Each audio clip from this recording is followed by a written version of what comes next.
Buenas tardes a todos y a todas. Terminamos la Semana de Teología un año más, que este curso hemos dedicado al tema de la sinodalidad. Y contamos para ello, para cerrar esta semana, con María Luisa Berzosa.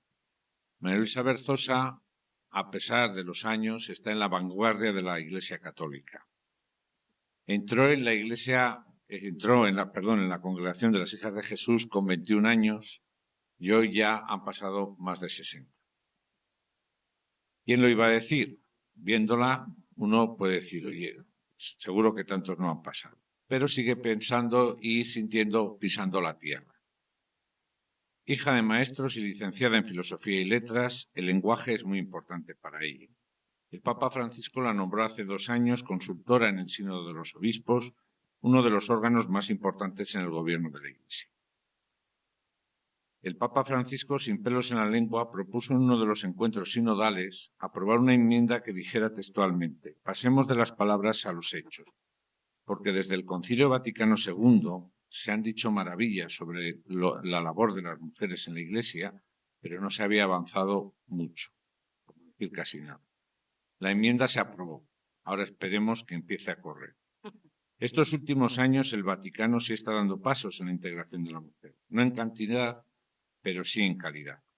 Un camino sin retorno por el que hay que seguir transitando. Ser hombre, varón y célibe como condición para el sacerdocio es un corsé demasiado apretado en tiempos en los que se han perdido las vocaciones. ¿Por qué no se buscan soluciones imaginativas para dar entrada a las mujeres? Lo importante son las personas. Recalca, sustantivo es la persona, lo otro son adjetivos. Son palabras de María Luisa sobre el papel de la mujer en esta Iglesia.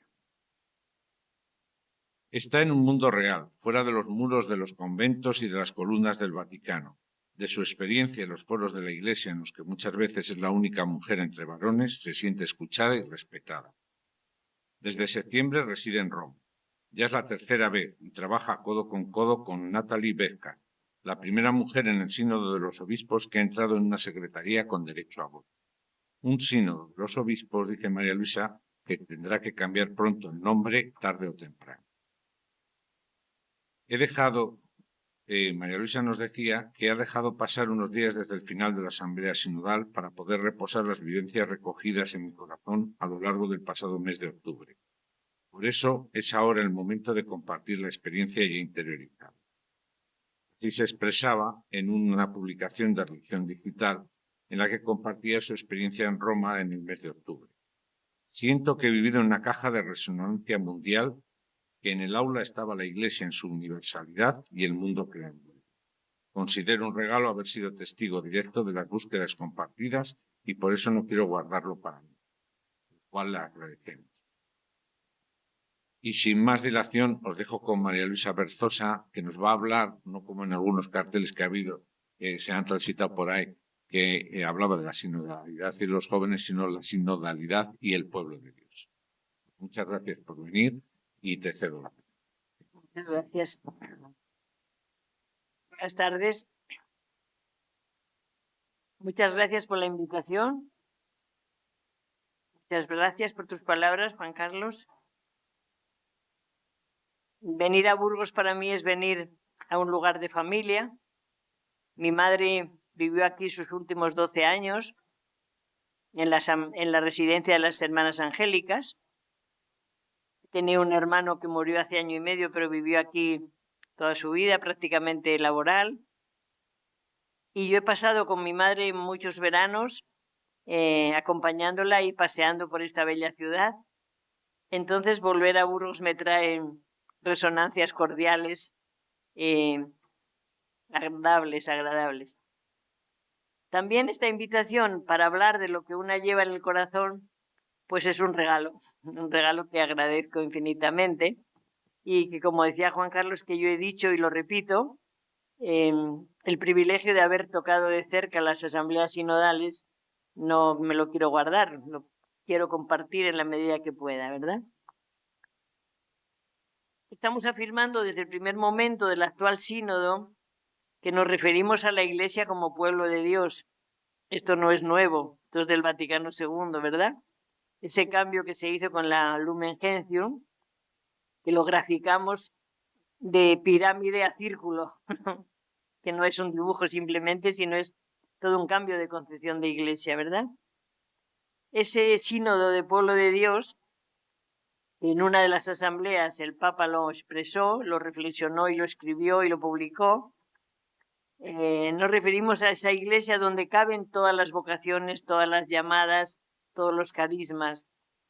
Cuando decimos sinodalidad, camino nuevo a la unidad, como habéis puesto en vuestro lema, estamos proclamando que esa unidad incluye la diversidad, la pluralidad de opciones, esa llamada personal que cada persona recibimos, pero formamos parte del mismo cuerpo, en ese cuerpo que nos nuclea, nos centraliza la figura de Jesús. Ese cuerpo, como diría Pablo, con funciones, con miembros diversos, con funciones diversas, pero todos necesarios. Ninguno puede sentirse que no tiene sentido y que el cuerpo sin él está faltándole algo serio, ¿verdad? Algo importante. Recordamos la carta a los Corintios y tantos pasajes, ¿no? No hay judíos ni griegos, hombre esclavo ni libre, hombre o mujer, ¿verdad? Pues como digo, este lema de la sinodalidad, un camino nuevo hacia la unidad, yo me atrevería a añadir, esa unidad va de la mano de la comunión y la diversidad. Comunión y pluralismo, comunión y diversidad van unidas. Y vamos a insistir todo el tiempo en que la Iglesia, pueblo de Dios. Entonces nadie se sienta excluido de ese pueblo de Dios, ¿verdad? Voy a hacer un poco alusión a mi proceso eclesial, algo ya ha dicho Juan Carlos, porque hay elementos que creo que nos sirven a todos y a todas, ¿verdad? Me tocó vivir el posconcilio en Roma y en Salamanca. Viví mis primeras crisis de fe con la Iglesia en aquellos años. Me enfadaba mucho con las cosas que me hacían sufrir de la Iglesia y llegué a afirmar, Jesús sí, pero Iglesia no. Andando la vida he aprendido que si quiero seguir a Jesús, no puedo dejar de lado la Iglesia. Es punto y seguido. No puedo hacer ruptura y menos contraposición, ¿verdad? Va todo en el mismo paquete, diríamos, hablando coloquialmente. Ahora ya no me enfado con la Iglesia, pero me duelen mucho las cosas que suceden. Me duelen profundamente los abusos que existen por todas partes, pero la Iglesia debería ser el entorno seguro, la casa, la familia, el lugar de confianza, ¿verdad? Tuvimos, seguiríais, al empezar la asamblea de octubre, una celebración penitencial profunda, dura, cuyas peticiones fueron redactadas por el Papa Francisco. Y a cada petición empezaba diciendo, siento vergüenza y me arrepiento por toda la serie de pecados que tenemos como Iglesia, ¿verdad? Entonces, ya a mi momento vital he decidido no vivir enfadada ni con la Iglesia ni con nadie. Pero me siento implicada, me siento comprometida con tantos desafíos como tenemos, ¿verdad? Considero que los desafíos son retos que nos lanzan, que nos empujan como seguidores de Jesús, ¿verdad? Entonces, volver a Jesús, como dice José Antonio Pagola, volver a Jesús, poner los ojos en ese Señor, entre comillas, Señor, que muere, que resucita, que camina a nuestro lado, que nos seduce el corazón y que queremos seguirle desde ahí, ¿verdad? Y el Evangelio como programa de vida, no puede ser de otra manera, que lo podemos resumir en el amor, en el perdón a los enemigos, en la acogida misericordiosa, incondicional, sin exclusiones, a toda persona. Y en el Evangelio, cuanta más herida y destruida está la persona, más viene, digamos, tocada por Jesús, que es como tiene un imán Jesús para las personas que están pasando lo peor, ¿verdad? Se siente atraído, sus ojos y su corazón se va hacia esas personas, ¿verdad? Bien, vamos a hablar un poquito del sínodo de la sinodalidad. Que le dijimos a Francisco un día en un café. Este título es largo, no se entiende, podríamos haber elegido esa palabra. Y Francisco nos dijo, pero es importante, es significativo. Ya aprenderéis el título, ¿no? Bueno, en ese proceso eclesial que se me ha dado participar en varios sínodos, en el de los jóvenes, en el de la Amazonía, cuando el Papa me nombra consultora de la Secretaría del Sínodo, pues puedo tocar también muy de cerca la realidad eclesial, ¿verdad? El sínodo de la Amazonía fue fuertísimo, para mí lo más fuerte que he vivido en la Iglesia.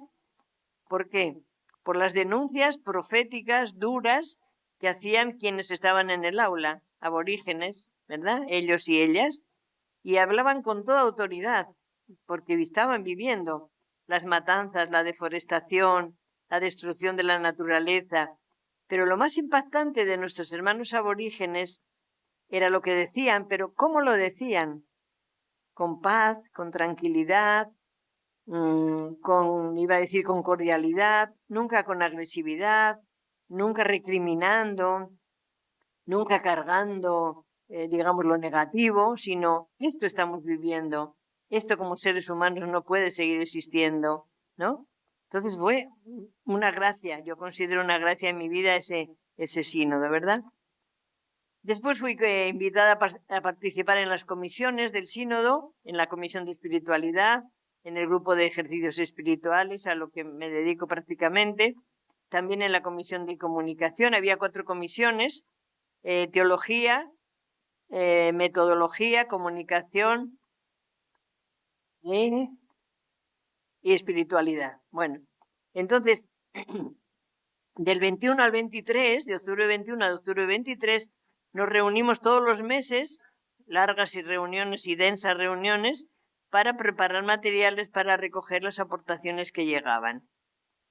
Hasta que las asambleas, octubre 23 y octubre 24, se me pidió el servicio de facilitadora de las mesas redondas, donde se llevaba a cabo la conversación en el espíritu para el discernimiento comunitario. Todo este proceso me ha permitido tocar de cerca la realidad eclesial, con una diversidad inmensa de situaciones, de contextos, de escenarios sociopolíticos, religiosos, culturales, económicos. Si tuviera que dibujarlo, yo no soy buena diseñadora, sería como círculos concéntricos que se van abriendo y no se ve el final, de esa diversidad que es la Iglesia, de esa multiculturalidad que es la Iglesia, ¿verdad? He podido tocar de cerca gozos y sufrimientos, luces y sombras, realidades duras, también realidades maravillosas. Y uno palpa que donde no llega nadie, en el rincón más inhóspito del mundo, hay una presencia de Iglesia. Eso también lo he palpado, ¿verdad? Entonces, la realidad de nuestra Iglesia se me ha hecho familiar, entre comillas. La he podido tocar muy de cerca porque, siendo facilitadora, yo no podía hablar, tenía que escuchar. Entonces, esa escucha me ha dado toda esa situación. Está todo mezclado. Si habéis visto la película Cónclave, no tengo nada que añadir. Está todo mezclado, ¿verdad? Pues el sínodo de la sinodalidad, que significa, como sabemos, caminar juntos, es un proceso que ha terminado en las asambleas, pero que deseamos que la sinodalidad continúe, que no se termina con la actividad concreta de la asamblea, sino que es un modo de ser, de actuar en la Iglesia de distinta manera, como decimos, en participación, en misión, en comunión. Y creo yo, esto es una opinión muy personal, que en todo proceso hay luces, sombras y oportunidades, ¿no? Vamos un poquito a hablar de esto. Siempre el escenario está en el pueblo de Dios. Esas oportunidades son el kairos bíblico, ¿no? El momento oportuno, el día de la salvación, como leemos mucho en Cuaresma. Entonces hay pequeñas rendijas, un viento suave, un rayo de luz, algo que nos saca de lo cotidiano y que nos saca sobre todo a la esperanza y al futuro y no nos deja en la oscuridad, ¿verdad? Bueno, ¿qué luces veo yo que hemos recogido y que ojalá mantengamos? Primero, retomar el Concilio Vaticano II. Como digo, no es cambiar el fundamento de la Iglesia, sino que es un modo nuevo de ser, estar y actuar en la Iglesia. Yo creo que eso ha sido importante. Segundo, revalorizar la vocación laical, que ya también se inició en el mismo Vaticano II, ¿verdad? Bueno, eso es importante. Como pueblo de Dios hay vocaciones laicales. Después, reconocer la igualdad, dignidad que nos llega por el bautismo. Habréis escuchado que Francisco dice, a todos nos bautizaron como laicos, ¿verdad? Después vino el ministerio, después vinieron otros ministerios, pero a todos nos iguala esa dignidad del bautismo. Y desde ahí, hablando de la Iglesia como pueblo de Dios, incluye también la jerarquía. No es la jerarquía y el pueblo, sino que parte del pueblo de Dios es la jerarquía, con su misión, con su función, etcétera, ¿no? Una luz importante, que ha aludido un poquito Juan Carlos, abrir la secretaría del sínodo a una mujer, Nathalie Becquart, esta religiosa francesa, que fue nombrada su secretaria con voz y voto. Ya pensamos o deseábamos que no fuera la única que tuviera voz y voto, ¿verdad? Sino que eso llegara, y como llegó, ¿verdad? Entonces, más tarde se abrió el aula a personas no obispos. Imaginemos que era el sínodo de obispos, y en el sínodo de los jóvenes en 2018 éramos 7 mujeres, 5 religiosas y 2 laicas. Bueno, hasta el 2023-24 ha habido un poquito de cambio, ¿verdad? Entonces se abre la Secretaría del Sínodo a personas no obispos, por lo tanto, laicos, laicas, sacerdotes, religiosos, religiosas, mujeres con voz y voto. Habéis tenido aquí a mi amiga y compañera sinodal, Cristina Hinojés, que fue nombrada por el Papa para participar con voz y voto, y que abrió el sínodo en octubre de 2021 con la meditación inicial, ¿no? Bueno, entonces ya estaba abierta esa puerta. Creo que una luz muy potente ha sido la dinámica de las mesas redondas. No ha sido una decoración de cambiar el aula Pablo VI, no. Ha sido un elemento pedagógico, querido por Francisco, ¿no? En las mesas redondas se hablase en círculo, no hubiera presidencia. Allí nadie estaba como obispo, arzobispo, nuncio, superior general. No, estábamos todos en círculo, hablábamos por turno, con tiempo determinado, y todos nos escuchábamos y todos podíamos hablar, ¿verdad? Entonces, insisto, no es un modo decorativo, no nos gusta más la sala con las mesas así, no. Tenía su sentido profundo. Yo, insisto, no podía participar, no podía compartir mis experiencias porque estaba animando el diálogo como facilitadora, ¿verdad? Cierto que siempre todas las personas tenemos y hemos tenido la posibilidad de mandar aportaciones al correo de la Secretaría del Sínodo, ¿verdad? Bueno, entonces insisto que esa me pareció una luz que ha ayudado mucho, porque garantizamos que todos hablan, tienen su tiempo, todos escuchan y todos son escuchados, porque en nuestros grupos de trabajo a veces, bueno, pues hablan dos, o hay gente que no habla, o hay gente que repite, allí había que cuidar mucho los tiempos y el círculo, ¿no? Empezábamos y hablábamos en círculo. Entonces, también yo como facilitadora, esto lo digo así a título personal, insistí mucho en los tiempos de retiro y en otros momentos que nos cuidásemos la persona, que nos olvidásemos del rol, porque si no, siempre estamos, yo soy el obispo, yo soy el arzobispo, yo hago esto, yo hago lo otro.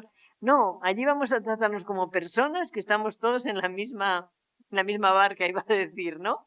Como personas con distintos carismas, con distintas llamadas.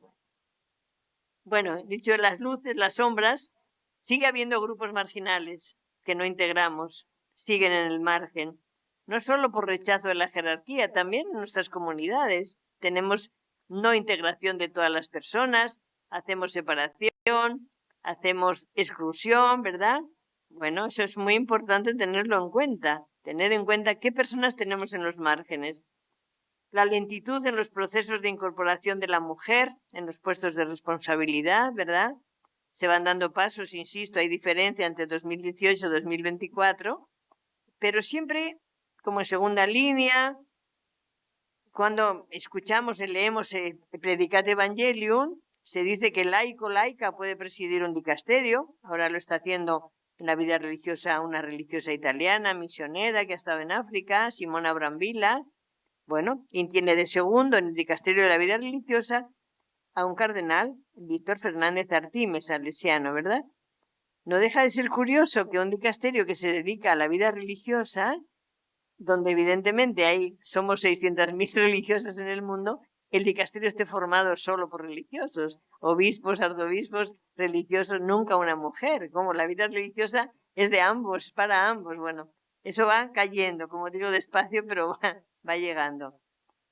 Hay una urgencia pastoral, además de la dignidad del bautismo, hay una urgencia pastoral, que es, no hay sacerdotes, no está habiendo sacerdotes. Entonces, no solamente porque yo como bautizada pueda hacer, sino que pastoralmente decimos, la Eucaristía es el centro de la vida cristiana. Yo no lo voy a discutir, obviamente. Pero si no hay un varón ordenado, célibe, no hay Eucaristía, no hay sacramento del perdón. Entonces, las personas viven y mueren sin auxilios espirituales porque no hay sacerdotes, ¿no? Entonces, ¿cómo ayudamos a crear nuevos ministerios, a crear otras formas? ¿Cómo el Espíritu no va a suscitar atención a las personas? Tiene que suscitar atención a las personas, ¿verdad? Otra sombra, insistiendo en lo de la mujer, pues ausencia de la mujer en igualdad, siempre aparece como en segundo plano, en segunda línea, ¿verdad? Como si todo estuviera referido al sacramento del orden. No, no, también está el bautismo, ¿verdad? Entonces, tener en cuenta qué posibilidades se nos abren ahí. A lo que aludía Juan Carlos, cuando en un sínodo planteamos las enmiendas que había que poner al documento, yo dije eso, pasemos de las palabras a los hechos, porque todos los documentos hablan maravillas de nosotras en la Iglesia, pero después no existimos.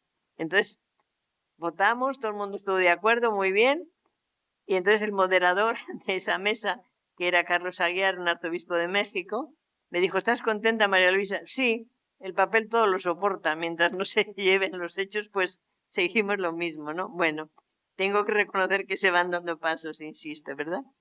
El clericalismo excesivo, que no permite muchas veces la entrada de la mujer en igualdad, ¿verdad? Sino que tenemos ahí categorías por el sacramento del orden, ¿verdad? Y también tenemos laicos clericalizados. Entonces tampoco ayudamos mucho. Qué bueno que el sacerdote viva su ministerio y que el laico viva su vocación de laico, pero que distingamos los campos, ¿verdad? Entonces, si vivir la vocación de cada uno, laico, laica, religiosa, sacerdote, es maravilloso porque esa es la diversidad que somos, esa es la pluralidad que somos y la riqueza que nos da esa pluralidad, ¿verdad? Y vamos a hablar un poco de las oportunidades partiendo de la igualdad dignidad por el bautismo, de la igual dignidad por el bautismo, no nos olvidemos eso, ¿verdad? Como pueblo. La primera es vivir el pluralismo de vocaciones, carismas y llamadas desde el bautismo, según la teología de Pablo, como decíamos. Todos distintos, todos necesarios, una pluralidad de vocaciones, pero el mismo cuerpo. Se me ocurre la imagen, pensad en un árbol con buenas raíces, bien regado, con buenos nutrientes, entonces es un árbol fecundo y de esa raíz salen flores, hojas, de mucho color, de mucho tamaño, de mucho perfume, ¿verdad? Una gran riqueza que es la diversidad. ¿Por qué no contemplamos la belleza de la diversidad? ¿Por qué a veces nos tienta la uniformidad? Todos iguales, que es imposible eso, ¿verdad? Entonces, ese árbol nos permite elegir, seguir la propia llamada, la opción, no la imposición. No estamos hablando de imposición. Poder elegir nos ayuda a ser más libres. ¿Cuál es mi opción? ¿A qué me siento yo llamado? ¿Con mis dones, con mi historia, con mi momento vital? ¿No? Esa es la riqueza. Para seguir a Jesús y a su evangelio no es obligación.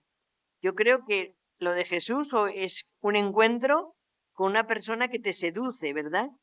Y ese encuentro con esa persona que me seduce me lleva a querer vivir de una manera determinada, ¿verdad? Como hace él, como hace Jesús en el Evangelio. Entonces, el objetivo de la fe inicialmente es Jesús, no es la Iglesia. La Iglesia es la comunidad, pero no podemos olvidar el centro, ¿verdad? Que es Jesús. Y se nos pide ese estilo de Jesús. Es un desafío grande, ¿eh? Para toda persona del pueblo de Dios, llámese laico, llámese consagrada, llámese sacerdote, que es vivir al estilo de Jesús, que se expresa no solo, pero en esa parábola del buen samaritano, ¿verdad? Que muchas veces vemos al herido en el camino y pasamos de largo. Pero no podemos llamarnos cristianos, creo yo, seguidores de Jesús, si no traducimos la fe en ese prójimo, en ese próximo, en esas actividades o actitudes concretas que llevan a preocuparnos del que está herido en el camino, ¿verdad? Y se requiere la libertad, insisto mucho en esto, la libertad de respuesta. Me gusta el texto de Apocalipsis. Estoy a tu puerta y llamo. Si me abres, entraré y cenaremos juntos. Apocalipsis 3:20. Ese condicional es fundamental. Si me abres, no voy a entrar violentando la puerta, no voy a entrar por la ventana. Si me abres, entraré y cenaremos juntos. Si no me abres, me iré y no cenaremos juntos. Es decir, la libertad para responder. No podemos olvidar esto, ¿verdad? Y hay una actitud que atraviesa todo el Evangelio, y es que toda persona que acude a Jesús, ¿verdad?, se siente necesitada, enferma, pecadora, ella o su familia, toda persona es aceptada por Jesús y se vuelve a su casa perdonada, recuperada, comenzando una etapa nueva, con posibilidad de cambiar de vida, de convertirse, ¿verdad?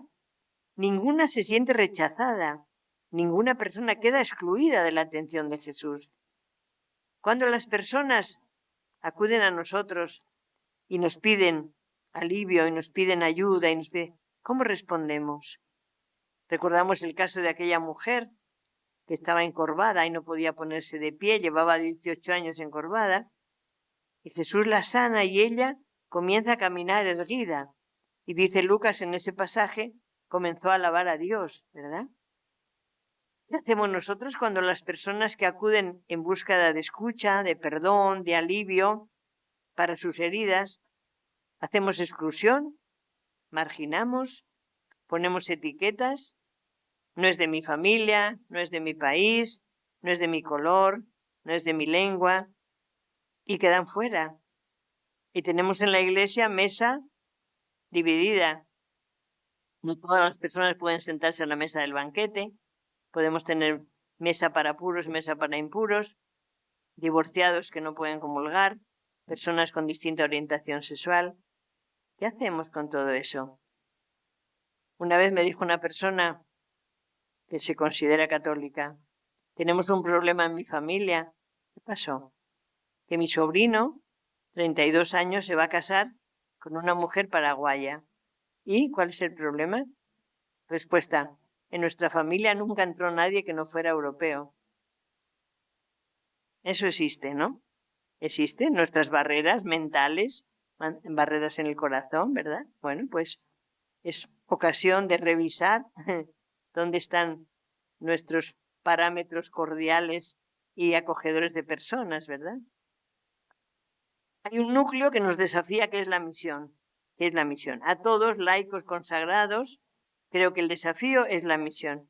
La misión no es la de mi congregación, la de mi parroquia, la de mi comunidad. La misión es la de Cristo, la de anunciar que Dios es Padre de todos, que somos hermanos, ¿verdad? Y todos podemos ser misioneros, es decir, anunciadores de buena nueva, del mensaje de Jesús, no del Antiguo Testamento, sino del Nuevo, la buena noticia. ¿De qué está hecha la buena noticia? Ya lo he dicho antes, de perdón, de amor, de libertad, de acogida universal, de corazón y mente amplia, que a veces nuestra mente se reduce, nuestro corazón se reduce, ¿verdad? Entonces, ¿cómo anunciamos que Cristo es un ser vivo, que se ha hecho uno de nosotros, que camina a nuestro lado? ¿Cómo anunciamos esto? Con la vida más que con las palabras, ¿verdad? Para ver en cada persona un ser humano, a imagen y semejanza de Dios. Y la invitación de la misión es el envío. Haced discípulos a todos los pueblos, bautizándolos en el nombre, etc. El envío, la invitación, insisto, requiere la libertad de decir sí o decir no. No es algo forzado, no puede ser una obligación, es una oferta, es una invitación. Y exige cuidar el corazón, como dice también Proverbios. Por sobre todas las cosas, cuida tu corazón, porque de él brota el manantial de la vida.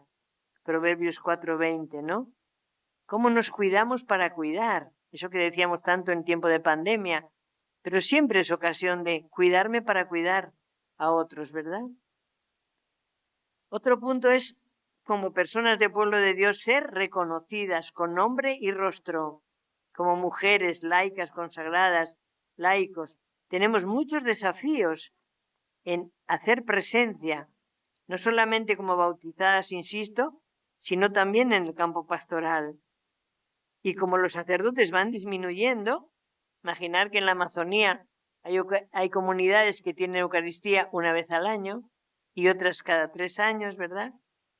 Entonces, hay que profundizar en el diaconado femenino, en el sacerdocio femenino, en otras fórmulas que el Espíritu puede suscitar.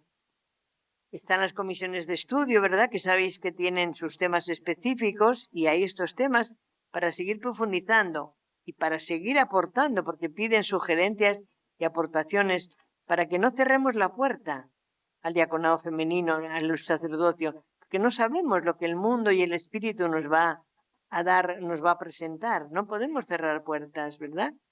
Entonces nos interesa, porque interesa a la Iglesia y al mundo, ser reconocidas todas las personas bautizadas de pueblo de Dios por nuestro nombre y rostro, desde nuestra propia vocación, no dejando espacios sin ocupar.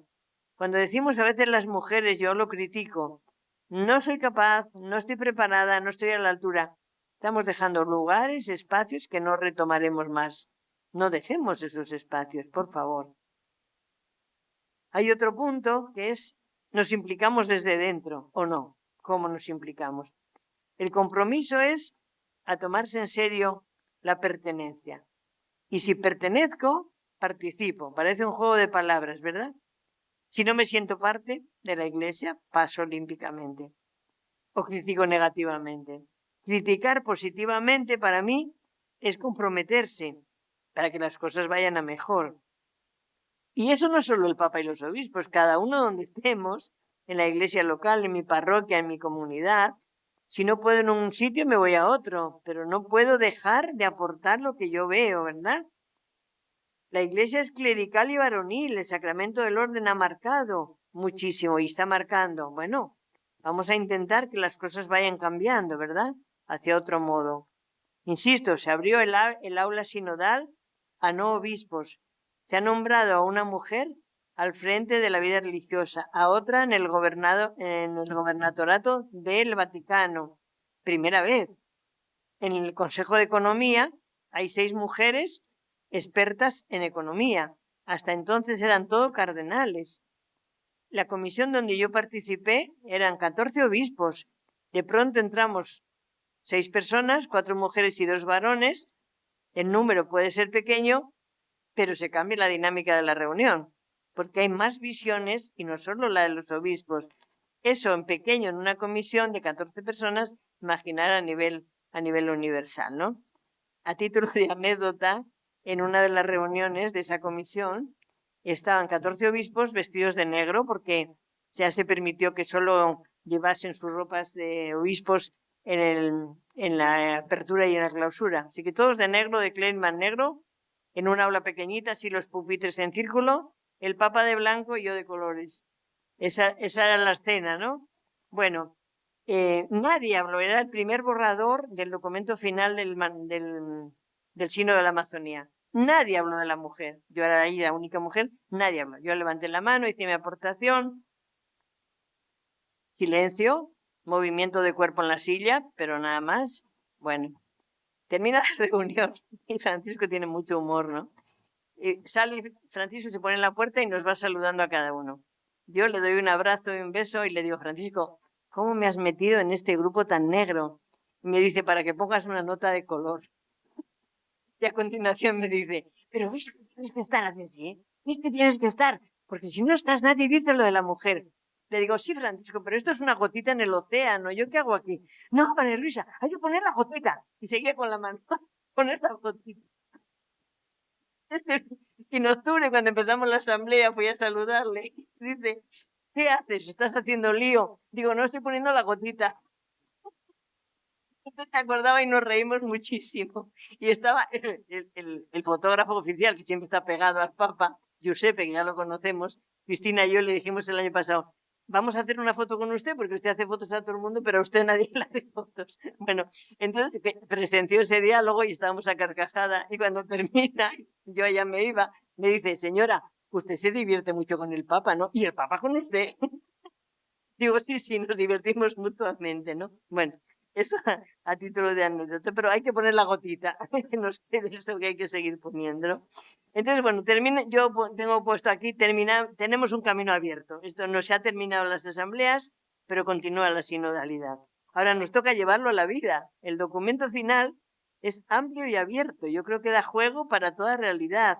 Está enmarcado, si lo habéis leído, en textos de resurrección y en los textos de después, ¿no? Hay que echar las redes, hay que pasar a la otra orilla, etcétera, ¿verdad?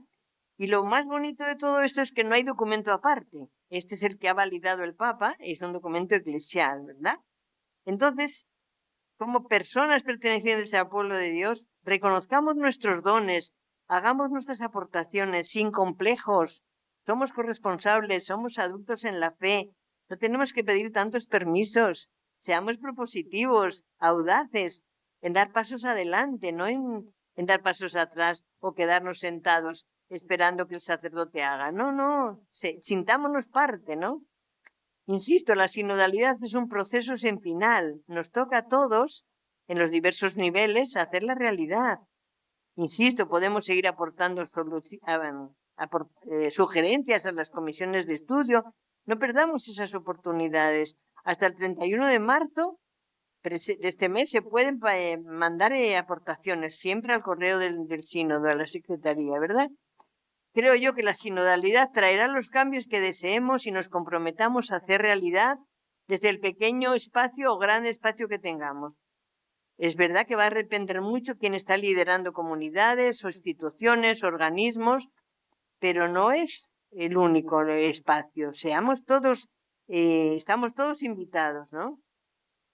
Entonces, la Asamblea Sinodal ha sido reconocida como la garante de que este proceso fue aprobado con la votación final y expresó el Papa en su discurso de clausura. No pretendo publicar una exhortación apostólica. Quiero que de este modo reconocer el valor del camino sinodal realizado, que con este documento entrego al santo pueblo de Dios. Eso fue una sorpresa. Estábamos esperando cuál es la exhortación que viene después. Nos fue una sorpresa, pero yo creo que coherente con todo el proceso sinodal, ¿no? Entonces, tuvo la particularidad de comenzar, ¿os acordáis?, desde las bases, pidiendo aportaciones al nivel diocesano, a nivel continental. Entonces, estábamos trabajando lo que llegó al final con su aprobación, y el Papa lo justificó diciendo, han hecho un trabajo que yo no tengo nada que añadir, ¿verdad? Entonces, personalmente creo profundamente en este camino sinodal. Hemos vivido y seguimos haciendo una experiencia del Espíritu que impulsa a la Iglesia a caminar juntos, a la escucha de unos a otros, implicados, insisto, como miembros activos, protagonistas, ¿no? No sentirnos acomplejados, no, protagonistas. Este camino abierto es largo, será lento, será como sea, es camino de esperanza, camino de poder sembrar otras semillas, ¿verdad? Y bueno, me valgo para terminar con unos versos, porque yo no escribo poesía, pero me aprovecho de algunos autores. Aquí dice Machado, hoy es siempre todavía, toda la vida es ahora. Y ahora es el momento de cumplir las promesas que nos hicimos, porque mañana es tarde, ahora. Es el Kairos, ¿verdad? Es el momento oportuno, que Machado lo dice de esa manera. Yo creo que es lo mismo. Es el momento, es el día de la salvación, es el tiempo favorable. No te rindas, dice Benedetti, no te rindas, por favor, no cedas, aunque el frío queme, aunque el miedo muerda, aún hay fuego en tu alma, aún hay vida en tus sueños, porque cada día es un nuevo comienzo, porque esta es la hora y el mejor momento. Esta es la hora. ¿Os acordáis de la película? La famosa frase Carpe diem, ¿verdad? Ahora, aquí y ahora, ¿verdad? Y Kipling dice, hubo 1000 cosas que no elegí, que me llegaron de golpe y me cambiaron la vida. Pero elegí cómo vivirla. Elegí los sueños para decorarla, la esperanza para sostenerla, la valentía para afrontarla. Creo que son actitudes sinodales, ¿verdad? Los sueños, la esperanza, la valentía. Pues con el deseo de que sigamos construyendo la sinodalidad, escribiendo cada uno y cada una nuestros versos en la poesía de la Iglesia, muchas gracias por vuestra amable atención.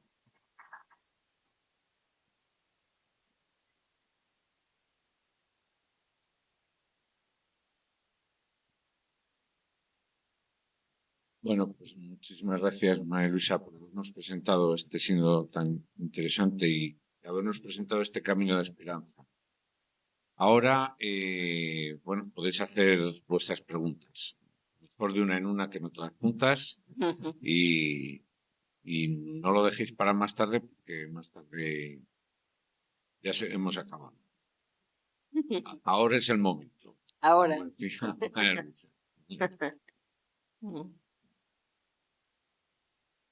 Hacer una pregunta, levantáis la mano, os pasa mano el micrófono y...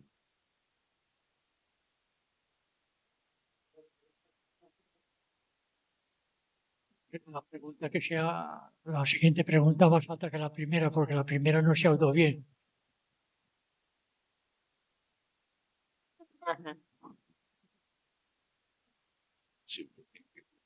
Sin vergüenza. Gracias, María Luisa. Has comenzado por el asunto de la unidad dentro de la diversidad, la unidad que incluye la diversidad.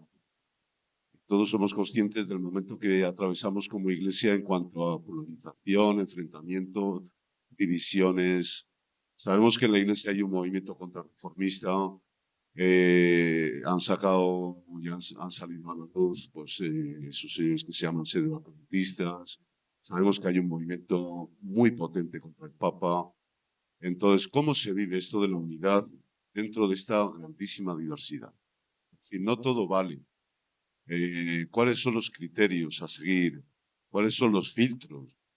Porque en nombre de esa pluralidad a lo mejor estamos dinamitando la Iglesia de Jesús.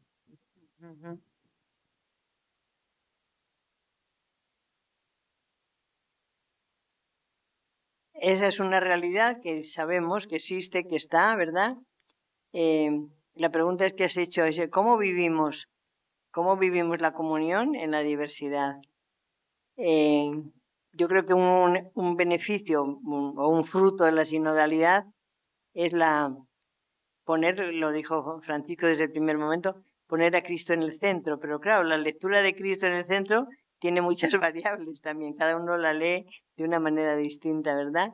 Yo creo mucho que en las comunidades, en los pequeños grupos, creo mucho en el diálogo y en la escucha de posiciones diversas, porque me parece que una cosa que nos está haciendo mucho daño es como la polarización o la radicalización, como no poder escuchar cosas distintas, ¿no?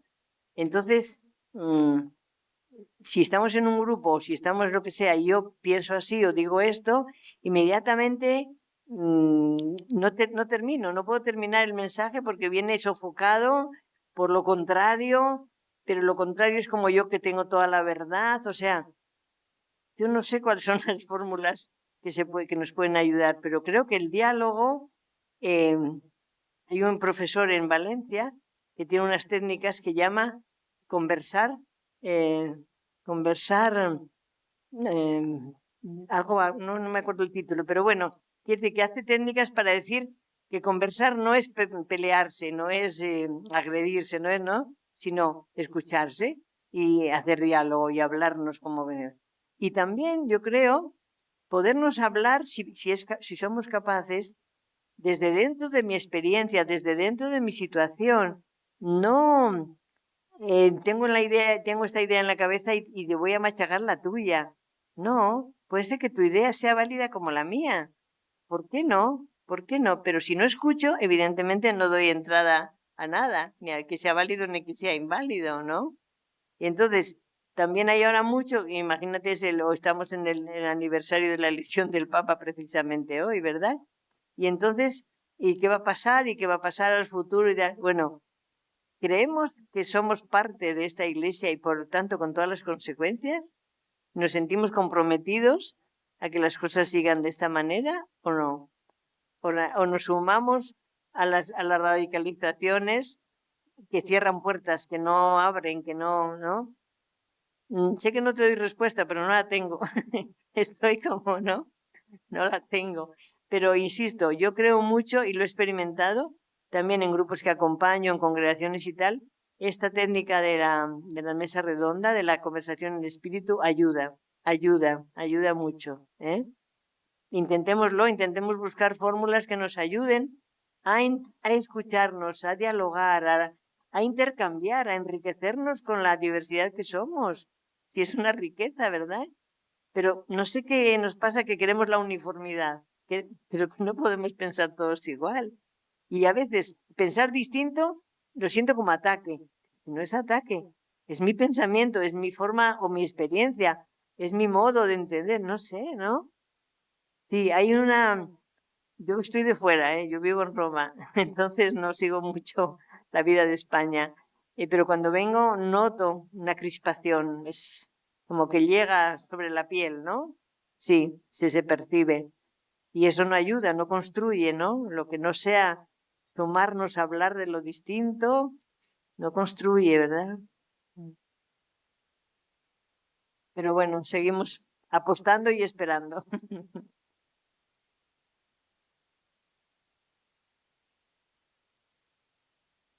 Aquí podemos hablar diversas cosas, tranquilamente. Buenas tardes, María Luisa. Muchas gracias por la intervención. Ay, no te veo. Voy a lanzar una pregunta que nos hace Isabel Álvaro, que está conectada online. Y, bueno, aparte de agradecerte tu rica aportación, nos dice si nos puedes dar algunas pistas concretas de sinodalidad para nuestra iglesia en Burgos, desde tu rica experiencia. Perdona, ¿no te entendió el final? Si nos puedes dar algunas pistas concretas de sinodalidad para la iglesia en Burgos, para la iglesia en nuestra ciudad de Burgos, desde tu experiencia. Ya. Yo no sé lo que habéis trabajado a nivel sinodal, no tengo ni idea, ¿no? Pero una dificultad en el sínodo han sido sacerdotes, no digo todos los sacerdotes, han sido sacerdotes y obispos, la gente que no se ha implicado, pero no, en algunos lugares no se han implicado obispos y sacerdotes, se han implicado los laicos. Eso también es verdad, ¿no? Entonces, yo digo, no voy a hablar de lo que no conozco cómo está la situación de Burgos, porque como digo, estoy fuera, ¿no? Pero como sea, si hay gente en comunidades, que seguro que estáis en comunidades, y queréis hacer una apuesta por la sinodalidad, por el modo de ser iglesia, por lo que hemos dicho, ¿quién os impide hacerlo? ¿Hay que pedir permiso? ¿A quién? ¿Quién impide que en las comunidades hagáis búsqueda con discernimiento comunitario, diálogo entre todos, a la luz del espíritu? ¿Qué podemos aportar a las comisiones de estudio? Digo, ¿alguien impide eso? Puede haber gente que no apoye. Ya está. Estoy poniendo el escenario más duro. No hay nadie que nos apoye, pero ¿quién nos impide, como laicos, laicas, sacerdotes, religiosos, religiosas, vivir este modo sinodal? Pues por ahí, por ahí. Entonces, ¿cuáles son los elementos de la sinodalidad? Ya sabemos, Cristo en el centro, no la iglesia autorreferencial, decía Francisco, la acogida incondicional, ¿no? En nuestras comunidades acogemos a todo tipo de personas o hacemos exclusión, ¿no? Realmente nos sentimos parte y por tanto participamos, o sea, por ahí creo yo, pero insisto mucho, de verdad, las comunidades podemos y tenemos fuerza para hacer todo eso. Y no hay que pedir tantos permisos, ningún permiso. Tenemos las puertas abiertas, tenemos ya los permisos dados, ¿no? Entonces, no sentirnos que el pueblo de Dios, que que no tenemos nada que hacer. Tenemos mucho que hacer, es el pueblo de Dios, la mayoría, ¿verdad? No sé, Manu, si te sirve. Sí. Personalmente pienso que la experiencia sinodal ha sido un regalo y es un regalo para la Iglesia. Es decir, es una cosa pequeña que estaba ahí en Roma, pero yo creo que es como el frío de Burgos. Y eso se ha ido metiendo y por aquí hay un camino radical distinto de la Iglesia.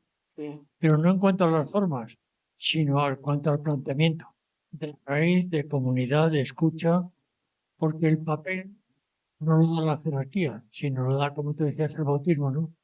Desde la situación en que estás y con tus compañeros del sínodo y compañeras, ¿qué sensación tenéis de la acogida o de la repercusión que ha tenido el sínodo de fuera?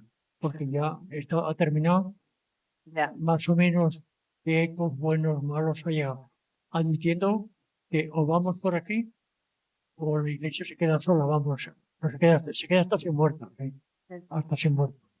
Yo, Manolo, estamos ahora, como le llamamos, en la fase de implementación, ¿no? O sea, de poner en marcha lo que ha sido la sinodalidad, perdón, lo que han sido las asambleas. La sinodalidad queremos que continúe. Por lo tanto, hay que entrar desde el documento, no digo que acabe todo en el documento, desde el documento, qué aplicaciones prácticas podemos poner en nuestra vida eclesial, ¿no? Cada uno en su comunidad, en su grupo, en lo que sea. Hay una inquietud, también depende de los contextos y de los continentes, ¿eh? Si leéis América Latina lleva un proceso que empezó con el sínodo de la Amazonía y no ha parado, un proceso sinodal impresionante. Bueno, unas iglesias también nos ayudan a otras, ¿no? Fijémonos por ahí. A nivel personal y a nivel de Cristina Hinojés y yo, que trabajamos mucho juntas, tenemos la agenda llena de peticiones para continuar la sinodalidad, ¿no? Las semanas de teología, la formación, las comunidades, las congregaciones. Digo, no es significativo porque somos dos, estoy hablando de dos personas, pero tened en cuenta la cantidad de foros que se están abriendo sobre la sinodalidad. ¿Para qué? Para aprender, para inquietarnos, para decir no podemos seguir como estamos, hay que ponerlo en marcha, ¿no? Entonces eso es importante saber que existe, hay cantidad de encuentros, cantidad de publicaciones, cantidad de cursos sobre la sinodalidad, de formarnos, ¿no? Entonces, bueno, yo creo que hay que entrar por ahí, porque lo tenemos oído, pero no lo tenemos asimilado, lo vamos haciendo, camino hacia el andar, ¿verdad? Lo vamos haciendo poco a poco. Si nos implicamos desde las comunidades demás, evidentemente la sinodalidad tendrá sus frutos, pero hay que dedicarse, hay que implicarse, ¿no? Hay que implicarse. Yo tengo una resonancia en general positiva de lo que se está implementando, ¿eh? En general, digo, muy en general. Y eso es camino de esperanza también, ¿no? Porque ya vamos dando pasos, ¿no?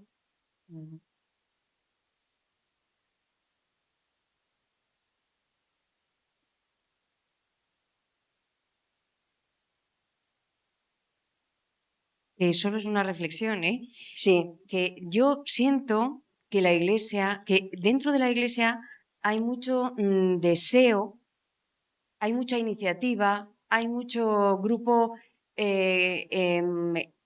como que empieza a crecer.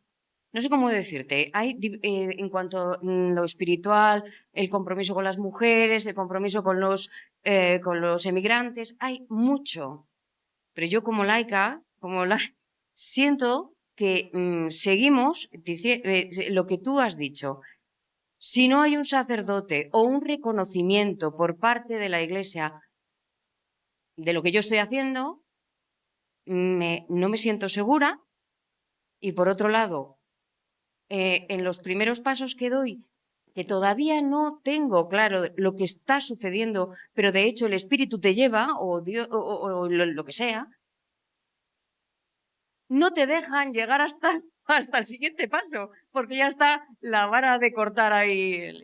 Entonces creo que es súper difícil. Me parece genial. Bueno, lo has descrito muy bien. O sea, ¿quién es el impedimento que hubo?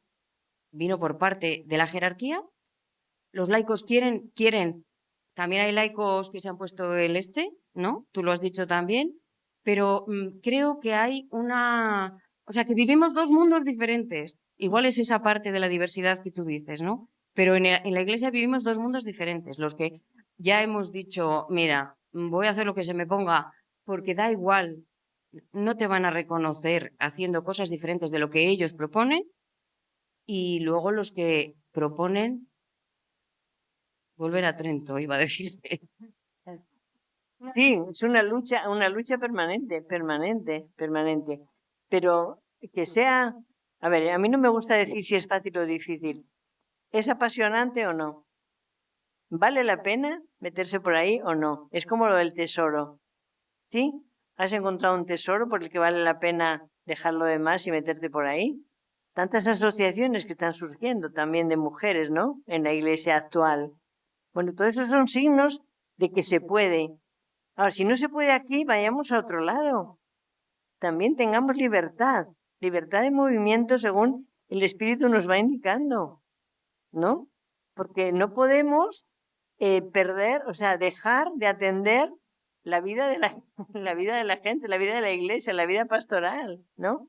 Y tenemos nuestros dones como mujeres y los varones tienen sus dones como varones y los laicos y las religiosas y los jóvenes y todos tenemos nuestros dones que aportar. Entonces, ya lo sé que a veces es como muy impositivo y no se puede. Pues démosle la vuelta, busquemos por otro lado, seamos creativas también, ¿no? Porque ante la necesidad hay que ser creativas, hay que ser imaginativas. ¿Por dónde podemos abrir esa rendijita? ¿Por dónde podemos abrir ese rayo de luz distinto, ¿no? Ahora mismo, con toda la situación política mundial que estamos viviendo, cuánta gente que está trabajando con los movimientos de refugiados, ¿no? Que está destruida porque dice, la gente se nos muere, porque no va a poder comer, no va. Yo decía, a ver, en toda situación difícil, ¿cuál es la rendija que encontramos? ¿Cómo somos creativas para, en línea de ministerios, en línea de todo, en línea de a las comisiones? Venga, venga, hay que estudiar esto. Hay una comisión dedicada a estudiar el tema del divorcio. Ya es hora que no tengamos 2 mesas, como decía, para sentarnos a celebrar el banquete, ¿no? Entonces, tenemos muchas cosas que mover, tenemos muchas cosas que mover. Pero al mismo tiempo, creo que eso nos motiva para decir, bueno, como decía, vale la pena, vale la pena. Nos juntamos, nos sumamos. Es hora de sumarse, no podemos andar por libre, lo que a mí se me ocurra, no, no, eso no construye nada, al contrario, destruye, ¿verdad? Lo comunitario es fundamental, ¿no? Como ha sido en otros momentos, ¿no? Estamos pensando en voz alta todo el tiempo.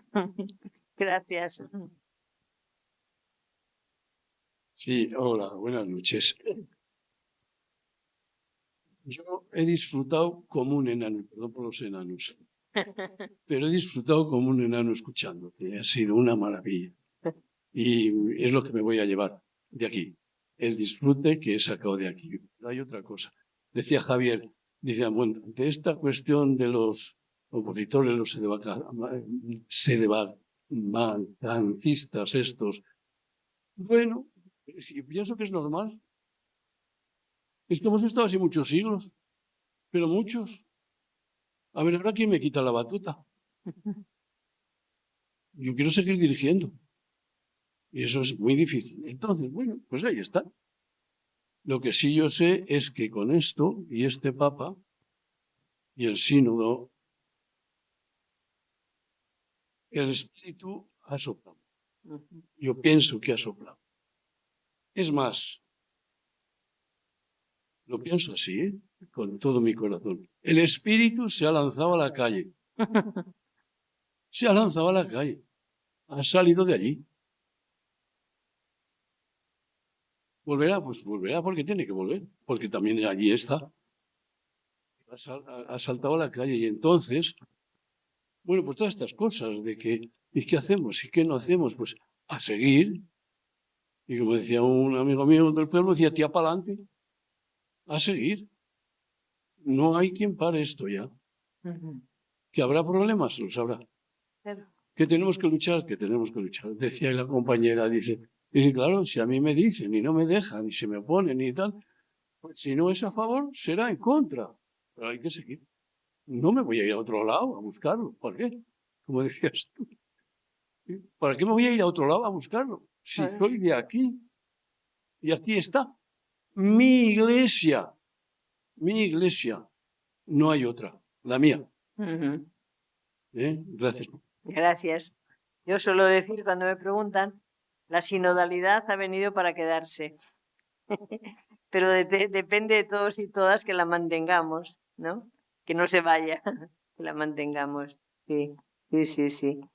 Yo creo que sí, que es un movimiento del espíritu, que es una primavera, que hay que aprovecharla y vivirla como don del Espíritu a su Iglesia y hacernos conscientes de que somos corresponsables, ¿no? De que esto siga, de que esto siga, ¿no?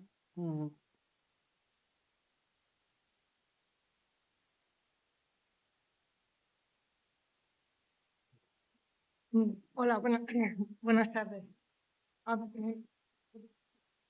Y no se oye. Me preocupa que pueda pasar como el Concilio Vaticano II, cuando se muere el Papa y adiós. ¿Y qué perspectiva tenemos que pueda seguir? ¿Qué obispos hay para que puedan seguir con esta línea? Pues el 80% de cardenales están nombrados por Francisco. Bastantes obispos también. Pero vuelvo a lo mismo, no dejemos todo a la jerarquía. Impliquémonos todos y todas para que esto siga. Evidentemente la jerarquía tiene mucho que hacer, pero no solo la jerarquía, ¿no? Entonces, cuando uno está en el aula con 400 personas, que hay obispos de todos los continentes, claro que ve diferencias enormes. Los obispos de la Amazonía con los obispos de Europa, el día y la noche. Pero no digo que sea bueno ni malo, digo la realidad tan diversa que es la Iglesia, ¿no? Entonces, todo eso es posible llevarlo adelante precisamente por la comunión y la pluralidad. Sí, yo creo que sí. Es verdad, insisto, que la jerarquía tiene mucho poder y tal y como está concebida hoy la Iglesia, está en el centro de todo. Y cuando yo les decía a mis compañeros de mesa, dediquémonos un poco a la persona, decía, siempre estáis en función. El obispo preside, el obispo abre, el obispo cierra, el obispo, ¿no? Siempre estáis en función, siempre estáis ejerciendo el rol. Y vuestra persona a lo mejor está descuidada, etcétera, etcétera, ¿no? Entonces, no tengamos miedo al futuro, porque esto no es un capricho. Yo creo que es del Espíritu y el Espíritu va a conducir, sigue conduciendo. El Concilio Vaticano II tuvo su momento de primavera, tuvo su momento de invierno, tuvo su momento, ¿no? Y ahora se están revitalizando cosas que habían quedado ahí. Bueno, la historia de la Iglesia es lenta, lenta, lenta, ¿verdad? Pero el Espíritu es más y va por delante. Yo creo mucho en el Espíritu, pero creo en que nos impliquemos personas, porque somos los miembros de la Iglesia, ¿no? No solo es el Papa y los obispos, también, pero no solo, también nosotros, ¿no? Démonos también crédito a nosotros mismos, no sé cómo decir. Démonos valor, démonos reconocimiento de lo que podemos aportar y aportámoslo, ¿no? Si hay que ir a hablar con el obispo por esto y por esto, pues se va. Somos adultos en la fe. Estamos en la misma, en el mismo círculo. No hay presidencia, ¿no?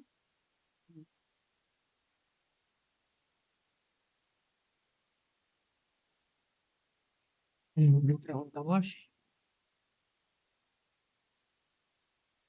Y entonces vamos a terminar. Primero, muchísimas gracias, María Luisa, por aceptar nuestra invitación. Es un regalo que estés aquí.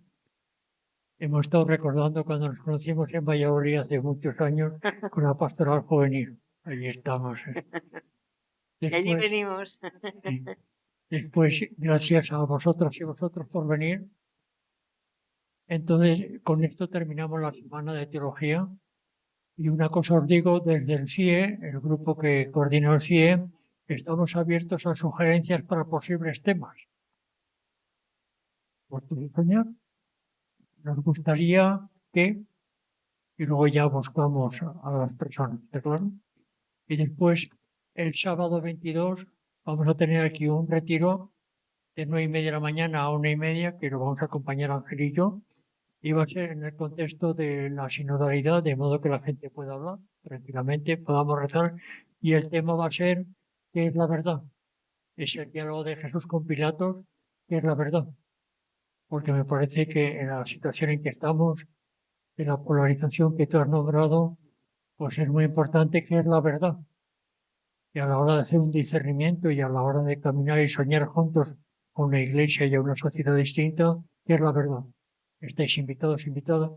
Y el que quiera venir, pues nos llama al CIE o manda un WhatsApp o lo que sea y le apuntamos. ¿Está claro? es gratis y está libre. Y se admiten personas normales como los que estamos aquí. Entonces, pues buenas noches y hasta otro día. Muchas gracias.